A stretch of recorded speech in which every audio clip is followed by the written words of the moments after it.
Je le disais en titre, nous avons l'honneur et le plaisir d'accueillir Samuel Eto'o, ancien international camerounais, ancien joueur de Majorque, Real Madrid, Chelsea, FC Barcelone, 4 fois Ballon d'Or africain, une des légendes du football africain et mondial. Bonsoir Samuel Eto'o, Bonsoir. merci d'avoir accepté notre invitation. Alors, quel est l'objet de votre visite au Sénégal? Vous êtes là, je rappelle, depuis hier. Oui, je suis arrivé hier chez nous.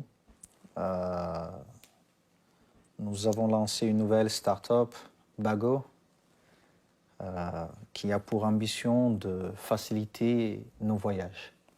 Je m'explique très rapidement.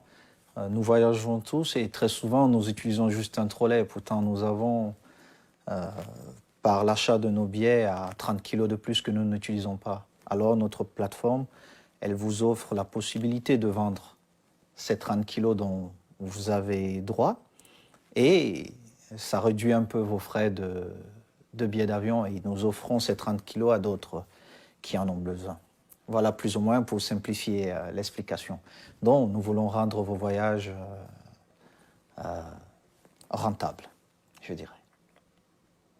Alors, Samuel Eto'o, vous êtes conseiller du président de la CAF, Ahmad Ahmad, qui a annoncé son second mandat à la présidence de la CAF. Quel est le regard que vous jetez sur la gestion du football africain, en plus de la start-up que vous allez lancer, bien sûr, votre spécialité, La c'est le start-up, je football. ne la lance pas seul, je la lance avec des frères sénégalais. Nous avons pour ambition de montrer ce beau visage de l'Afrique qu'on ne montre pas souvent et essayer de traverser toutes ces frontières que nous avons très souvent.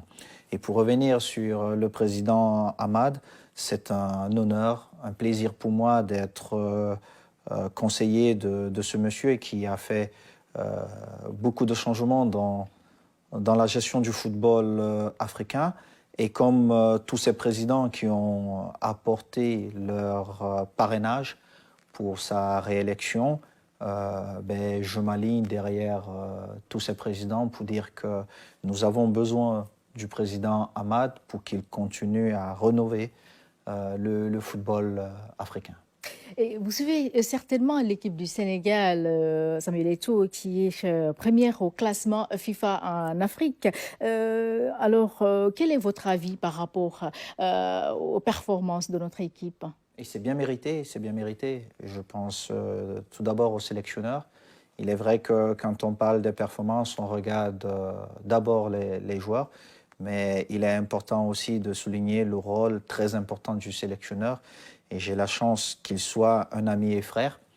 Et de l'autre côté, mon jeune frère Sadio Mané, à qui je dis félicitations. Je profite pour lui dire que tu nous rends fiers d'être africains. Tu nous permets de continuer à rêver de cette Afrique, de cette belle Afrique. Et j'espère que tu seras prochainement Ballon d'Or. Mais pour tout ça, pour que tu deviennes Ballon d'Or, il faut qu'on travaille tous pour t'amener vers ça. Et gagner également une CAN. Le Sénégal n'a pas eu cette chance-là. À votre avis, qu'est-ce qui manque à cette équipe?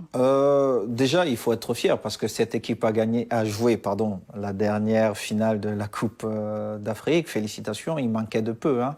L'Algérie a gagné. Bon, maintenant, je crois que le sélectionneur a tous les ingrédients pour revenir lors d'une finale. Mais comme vous savez, j'appartiens à 54 pays d'Afrique, dont je ne puisse, même si mon cœur bat très fort pour ce beau pays qu'est le Sénégal, je ne puisse prendre position ouvertement comme ça. Mais je souhaite à mon beau pays, le Sénégal, tout le bonheur du monde. Au niveau mondial, le football est souvent émaillé par des questions de racisme, comme vous le constatez très souvent. Pensez-vous que les instances mondiales ne prennent pas ce problème à bras-le-corps? Alors, vous devez savoir que le football n'est que le reflet de nos sociétés. Et nous avons peut-être la chance, nous footballeurs, parce que nos matchs sont médiatisés. Alors, les gens peuvent se rendre compte de ce qui se passe. Mais nous avons nos frères qui n'ont pas cette chance, qui souffrent de beaucoup plus de ce phénomène, je vais dire. Mais pour ce qui est des dirigeants, je ne regarderai pas ces dirigeants européens qui, évidemment, n'iront pas dans le sens de contrarier leurs concitoyens très souvent. Je dirais plutôt à nos dirigeants de prendre des mesures pour qu'on soit beaucoup plus protégés. Et ça, on peut le faire parce que je sais que des rapports d'État en État sont beaucoup plus basés sur des affaires qu'autre chose. Et il faut peut-être que nos dirigeants, à ce niveau-là, prennent position. Une dernière question, Samuel Eto'o.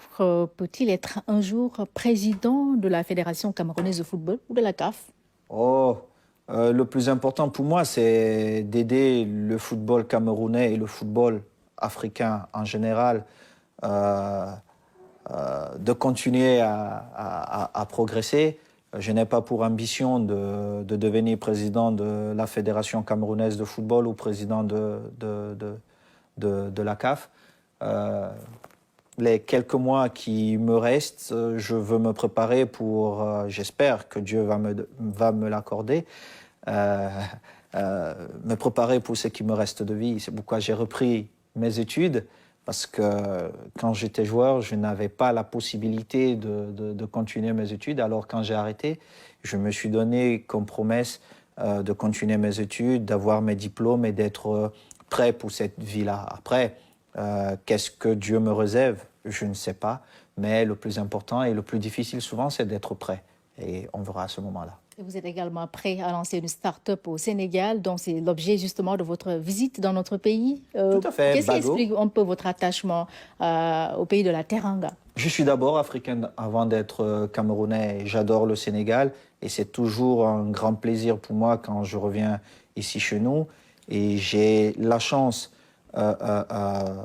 d'être, je ne dirais pas très proche, mais de rencontrer très souvent le président, mon aîné, le président Macky Sall, à qui je passe mes salutations. Et revenir ici chez nous, c'est toujours un plaisir. Et c'est ce qui m'amène cette fois-ci, Bago, cette start-up que j'espère vraiment que les Africains vont la prendre sous leurs ailes et puis qu'on pourra voyager et montrer au monde que les Africains, quand ils se mettent ensemble, peuvent aussi faire mieux que les autres. Parce qu'on apporte quelque chose de nouveau sur le marché. Ça existe, mais on l'a amélioré. Et j'espère vraiment que nous pourrons servir toutes ces personnes de par le monde qui vont voyager. Merci Samuel Eto'o d'avoir accepté notre invitation. Mais restez avec nous, on va parler toujours de sport. J'imagine que vous suivez la lutte sénégalaise.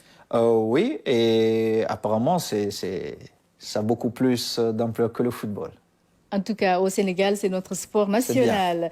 Samuel Eto'o, donc ce sujet va vous parler sûrement. Le comité national de la lutte sera géré par une nouvelle équipe en poste depuis 1994. Dr Alioune Sarr et ses collaborateurs ne vont plus rempiler.